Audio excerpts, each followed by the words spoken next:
ओम शांति। आइए हम सत्यता की शक्ति से स्वयं को भरपूर करें और ईश्वरीय सुखों का सच्चा आनंद ले।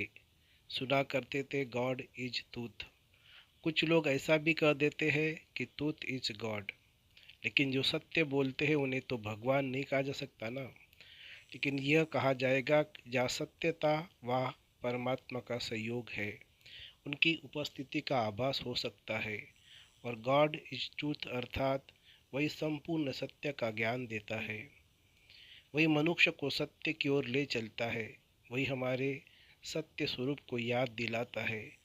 जब हम अपने सत्य स्वरूप में स्थित हो जाते हैं तो हम बहुत शक्तिशाली हो जाते हैं। सत्यता में शक्ति है। सत्य को असत्य के काल बादल नहीं ढक सकते। सत्य को विवश भले किया जा सकता है, लेकिन हराया नहीं जा सकता। अंत में विजय सत्य की होती है। इसलिए हमें स्वयं में सत्य की शक्ति भरना है। सत्य कर्म करने से पुण्य जमा होता है, और जिनके कर्म असत्य है वो पाप की धुंधली राहों पर चलते हैं। पाप उनकी बुद्धि को मलिन करता रहता है। यह सूक्ष्म पाप भले वो महसूस करे वो धनवान बन गए, उन्होंने यह काम कर लिए, परंतु यह सूक्ष्म पाप उनके सिर पर बोझ बनता रहता है, उनके मन और बुद्धि को निरंतर भटकाता रहता है। इसलिए वो ईश्वरीय सुखों का सच्चा रसपान नहीं कर सकते। तो आइए हम सत्य से स्वयं को भरपूर करें। पहले अपने सत्य स्वरूप को पहचाने। मैं सत्य स्वरूप, मैं आत्मा हूँ। यह मेरा पहला सत्य स्वरूप है। फिर आत्मा के सत्वगुण, उन्हें स्वीकार करें, उन्हें पहचाने। हे आत्मा, तुम तो ज्ञान स्वरूप हो। अज्ञान का तुम्हारी बुद्धि में कोई स्थान नहीं।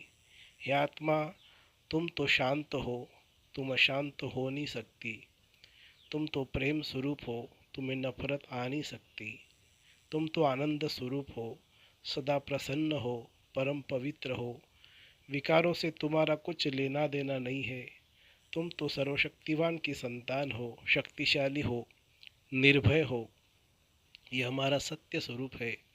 इसे हम न केवल पहचाने, लेकिन इसके स्वरूप बनते चले। स्वरूप से यथार्थ स्थिति बनने से हम में शक्ति बहुत आ जाती है। यह सत्यता की शक्ति के आगे सारे संसार को झुकना पड़ेगा। ऐसे ही हमने जान लिया है परमात्मा के सत्य स्वरूप को, और यह भी जान लिया है कि वे हमारा है, और यह भी जान लिया कि वो निरंतर हमें मदद करने के लिए तैयार है। बस उन्होंने शर्त रखी है कि अपने सारे बोझ मुझे अर्पण कर दो, मेरे को तेरे में बदलो, और फिक्र को फकुर ले लो। तो तुम जानते हो वो हमारी सारी चिंताएं हर लेगा, वो हमें निश्चिंत बनाएगा। लेकिन यदि मेरा मेरा रहेगा, यदि हम अपने सारे बोझ अपने पर ही रखकर चलेंगे, तो हम ईश्वरीय मदद के पात्र नहीं बन पाएंगे। तो आइए आज हम सत्य स्वरूप को देखें। इस संसार के बारे में भी सत्यता को जाने। ये संसार अब समाप्त होने जा रहा है।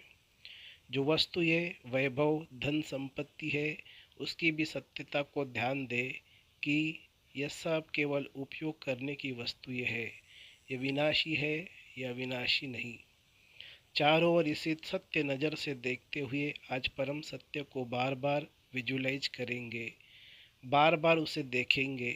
10 सेकंड के लिए, हर घंटे में 2-3 बार, बस जैसे यहाँ बैठकर हम उस परम सत्य को निहार रहे हैं। उससे चारों ओर फैलता हुआ तेज हमें बहुत आकर्षित कर रहा है। वो निराकार है, लेकिन अति सुंदर है। उनकी सुंदरता को देखकर हमारा चित्त तृप्त हो रहा है। आज आत्मा के सत्य स्वरूप को देखते रहेंगे, चमकती हुई ज्योति, और परमात्मा के सत्य स्वरूप को और उसका परम आनंद लेंगे। ओम शांति।